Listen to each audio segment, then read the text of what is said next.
It's Friday, the 6th of December 2024. Welcome to the Fast 5 Business News by Fear and Greed, where we give you the top 5 business stories you need to know in just 5 minutes. I'm Michael Thompson, and good morning, Sean Aylmer. Good morning, Michael. Sean, 5 huge stories to get through today in 5 minutes, so let's get going. Story number 1, Bitcoin has pushed beyond $100,000 a unit for the first time, with other cryptocurrencies as well, including Ethereum, Binance, Solana, Dogecoin, all hitting new records as well. The surge in cryptos over the past 36 hours came after President-elect Donald Trump nominated a crypto enthusiast, a guy called Paul Atkins, to be the next chair of the SEC.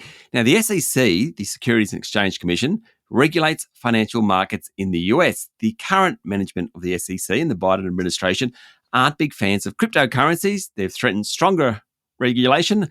Mr. Atkins doesn't have many of those concerns, it seems, and that will mean less regulation, hence the appreciation of Bitcoin and other cryptos. Few other asset classes have boomed quite as much as cryptos since Donald Trump won the US presidential election a month ago. Crypto trading volumes last month hit an all-time high of more than $10 trillion on exchanges. That's never happened before. Bitcoin in the last month up 40%, Ethereum 40%, Binance 22%, Solana 25%. How about Cardano? That's up 227%. And Dogecoin, a favourite of Elon Musk, that's up 177%. And I'm talking 1 month here. That is extraordinary. There are so many cryptos, though, Sean. There are so many different options here. I think the big question, when you've got so many different ones, can they all succeed?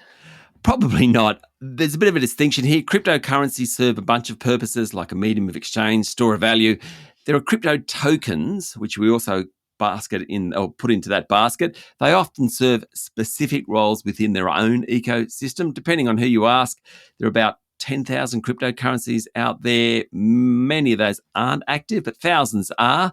Cryptos actually have no legislated or intrinsic value. They're just worth what people are willing to pay for them. So on that basis, you'd have to believe that many, many cryptos won't make it.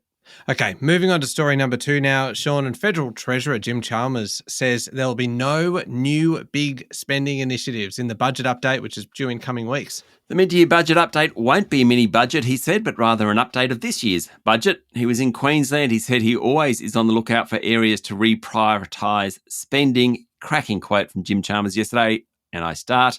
We get a lot of free advice from our political opponents and from their sycophants and suck-ups that we should have some kind of slash and burn budget with radical austerity.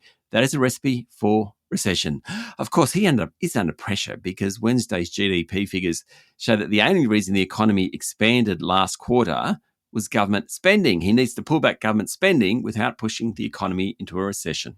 Okay, on to story number 3. Wesfarmers chief executive Rob Scott says he's increasingly worried about the rise in industrial activity, and he says that it could feed into inflation at what is the worst possible time for Australian families.